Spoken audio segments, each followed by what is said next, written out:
Hello, friends. I just wanted to share some books that I loved from 2018 and hope that you'll find something that you love, and hopefully you'll share with me what you liked in 2018. So the first one up, I read this in February, is Kindred by Octavia Butler, and it's about a 26-year-old Dana, and she's repeatedly pulled back into antebellum South and then thrust back into her 1970s present.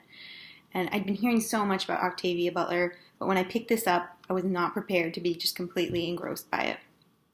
What I love is that Octavia Butler shows how both black and white Americans have suffered as a result of slavery and prejudice, and shows how America has lost a lot, and that how we have a lot to gain as a nation when we seek to heal those wounds together rather than as separate races. And I'm excited to read some more of her other books. So that's Kindred by Octavia Butler. White is for Witching by Helen Oyeyemi, and this book sent slight chills down my spine. It was really delightfully frightening. Oyeyemi uses magic and fairy tales to discuss issues of immigration and belonging as a house takes over the lives of many generations of women in her family, the Silver family. So I found a lot of passages that I felt like I just had to stop and underline them because while they were so simply put, they captured a feeling so completely. So for example, one is, waiting now for that day Lily died to be over, but for some reason that day will not stop. And that's on page 14. I miss her so much that sometimes I'm scared I'll bring her back, page 61. So this one touches on themes of immigration and the notion of belonging as both a blessing and a curse. The thing that I found interesting about this one was that the house is its own character, and it narrates portions of the book, and it's one that I will definitely read again. I was just so happy while I was reading it, and it's one of those ones where I just couldn't wait to start it again. So it's Freshwater by Akawaeke Emezi. Sorry, I know I'm not saying it right. But I spotted this one in an airport and was drawn in by the dedication that says, "For those of us with one foot on the other side."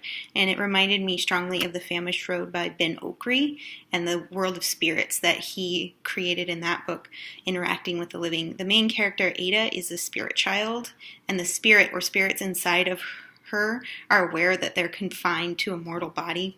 And I love this book because it brought up for me at least, new ways of thinking about mental health and spiritual needs.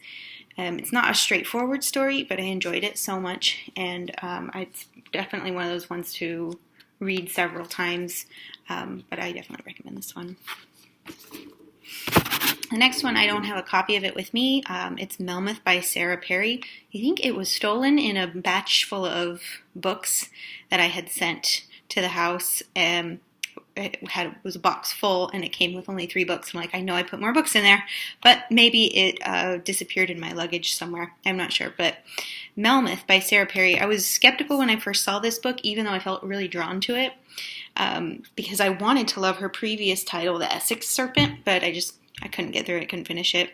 So now I'm skeptical of my skepticism because that was so good. I feel like I need to give The Essex Serpent another try. So Melmoth is it's a story of a being who witnesses the atrocities of individuals and collective humanity, and it's kind of a horror story in that it plays on the reader's knowledge of their own wrongdoings. So you're quietly contemplating, what has this person witnessed, or this being, she's not a person, she's like a kind of a spiritual being, witnessed. But it's also really redemptive in ways that it's really difficult to describe, but is really palpable when reading this sense of redemption, not only for the characters, but a sense of redemption for humanity despite the wrongs and atrocities that humanity has committed. And I just love that book with all my heart, and that's definitely one that if I can't find my copy, I'll buy another one because I just want to see it on my shelf. So I definitely recommend Melmoth by Sarah Perry. My last book is The Imagined Forest by Alexandra Dvonikova. And I came across this in my friend and Korean teacher's bookshop, which is sadly no more. But the book is just beautiful. It's a simple telling of a dream that the artist had. And it's not explained, it's not embellished, it's just she wanted to tell the story of her dream. And it has beautiful illustrations, and it was one of those ones where I immediately bought a second copy. This one is published by At Noon Books, and it has Korean. It has Korean and English, so it's helping me on my journey to learning Korean. So I definitely recommend this one, and I think you can only find it with the Korean and English translation from At Noon Books, and I'll try to provide a link. So those are my 5 favorite books, 5 top books of 2018. What did you read in 2018? Please let me know, and I'm always on the lookout for a good book. I wish you a happy new year, and I wish you good books. Bye.